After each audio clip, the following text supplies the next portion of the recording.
Dr. Bob Browner again. Now we're going to talk a little bit about child obesity here in Lincoln, Nebraska. We've seen some information about statistics from nationwide, but it's always best to have your own information to base your opinions on. Here at Lincoln, Nebraska, I've been working at Lincoln Public Schools and Mary Bell Avery to try and get our own rates of obesity here in Nebraska. These come from a U.S. Department of Education grant that's been dedicated to trying increasing the physical activity levels of the 17 Title I elementary schools. We've also included tracking weight status in all 37 elementary schools and included fitness tracking in the 4th and 5th graders as well. Results of this after 2 years of work is that we now do have rates of obesity here in Lincoln, Nebraska in our children. In 2009, we obtained results on 98% of our LPS elementary school students and found that 15.7% are overweight and 15.9% are obese. This translates to 31.6% of LPS elementary students classified as either overweight or obese, basically 1/3 of our kids. When we further looked at it, the more disturbing thing is the increase over time. In kindergarten and first grade, about 12 to 13% of our kids are obese, but by 5th grade, over 20% of our kids are obese. We'll find out later this year whether this is increasing further in 6th, 7th, and 8th grade. The grant, as I mentioned before, talks about both Title I and non-Title I elementary school students, so we broke this down into both groups. The disturbing thing here is that in Title I schools, the increase is much greater. Starting in kindergarten, they're about a 5% higher rate of obesity, about 16%, compared to 11.3% in the wealthier schools. By the time we hit 5th grade, 26.5% of our Title I school and elementary school kids are obese. We even further broke it down and actually looked at each individual school. Here you have a slide plotting the percent of kids at each school who are obese compared to the number of students who qualify for free and reduced meals, which is a very good measure of socioeconomic status. And you'll see that it's almost a one-to-one correlation. This is important because some of the policymakers who make decisions in Lincoln live in the wealthier schools toward the left, don't see the obesity epidemic because a lot of those kids are not obese. It's only in the blue-collar and poorer areas that you really see the obesity epidemic at its worst.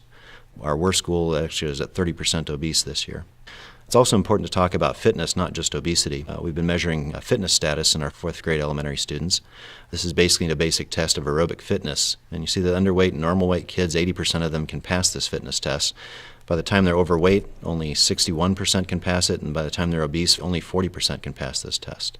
This is a big issue, though, because this becomes kind of a vicious cycle. Once you're obese, it's hard to get fit, and once you're unfit, it's hard to quit being obese.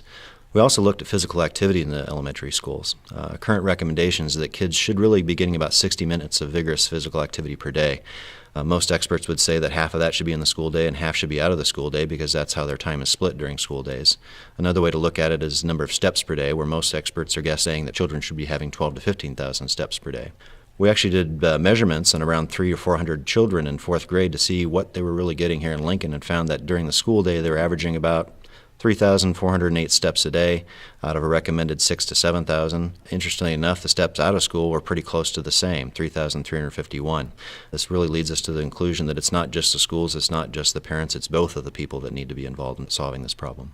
If you look at the total during the day, while the recommended 60 minutes, most of our kids only get about 24 minutes of activity. And this is really part of the problem with why our obesity epidemic is getting worse, is because our children just don't get enough physical activity anymore. Another important thing about this data is it's allowed us to try and set some targets, and we've been establishing some goals to see where we could be in 2012 and 2015. Numerous states and municipalities have been able to at least halt their obesity epidemic, the biggest example being Arkansas, which stopped its obesity epidemic 7 years ago.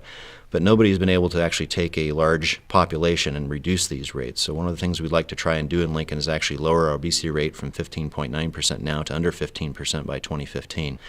Some business experts recommend setting a big, hairy, audacious goal for yourself, and this is one of our things we'd like to try and do, maybe starting with the tagline of less than 15 by 2015 as a way to try and get the community working toward this.